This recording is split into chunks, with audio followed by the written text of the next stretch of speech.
Depuis que la Chine a imposé 50 milliards de dollars de droits de douane sur les produits américains, les initiés du secteur affirment que les produits à base de viande de bœuf et de porc ont été les plus touchés, en particulier dans la province du Guangdong.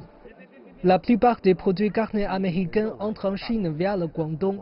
Les coûts d'importation ont donc augmenté pour de nombreux importateurs locaux. Cependant, pour les collations et les fruits, l'impact tarifaire reste relativement limité. En 2017, environ 14% de la viande de porc congelée importée au Guangdong provenait des États-Unis. Et pour certains morceaux de porc, ce pourcentage monte à 66%. Avec des tarifs douaniers de 25%, le porc américain ne présente plus davantage de prix.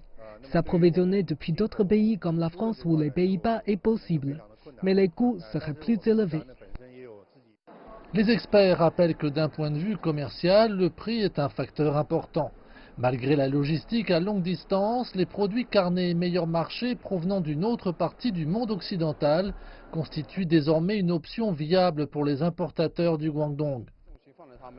Nous nous concentrons sur l'Amérique du Sud. À l'heure actuelle, nous importons du bœuf du Hugui, car son système de traçabilité est fiable et son bœuf est d'un tiers moins cher que le bœuf américain.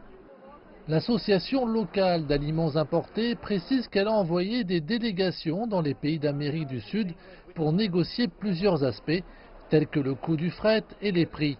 Xi Jinping, le président chinois, a d'ailleurs déclaré que dans 6 mois, ils pourront conclure des accords avec des partenaires alternatifs. Parallèlement, les exportateurs de ces pays cherchent également à exploiter le marché chinois. Il y a 2 ans, nous avons commencé à exporter des pommes polonaises en Chine et j'espère que les exportations ne feront que croître car les pommes polonaises sont les meilleures. Elles ont été très bien accueillies par les consommateurs chinois. La plupart des producteurs chiliens sont orientés vers la Chine. Outre les cerises, nous avons des pommes, du raisin, des prunes et nous commençons déjà par les noix.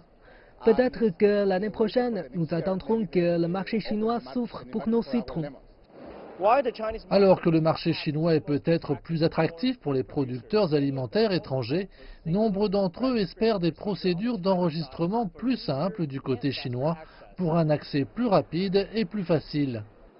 En effet, certains exportateurs se plaignent de la longueur de l'enregistrement, de la certification et des procédures douanières. Donc, par exemple, le fait qu'il soit nécessaire de réaliser des procédures qui ont déjà été effectuées auparavant. Cela devrait être simplifié et les exportateurs encouragés à venir sur ce marché. Cela dit, lorsque l'offre répond à la demande, de nombreux accords seront conclus entre la Chine et ses pays exportateurs. Ils sont tous d'accord sur une chose, un commerce sans barrière profite à tout le monde.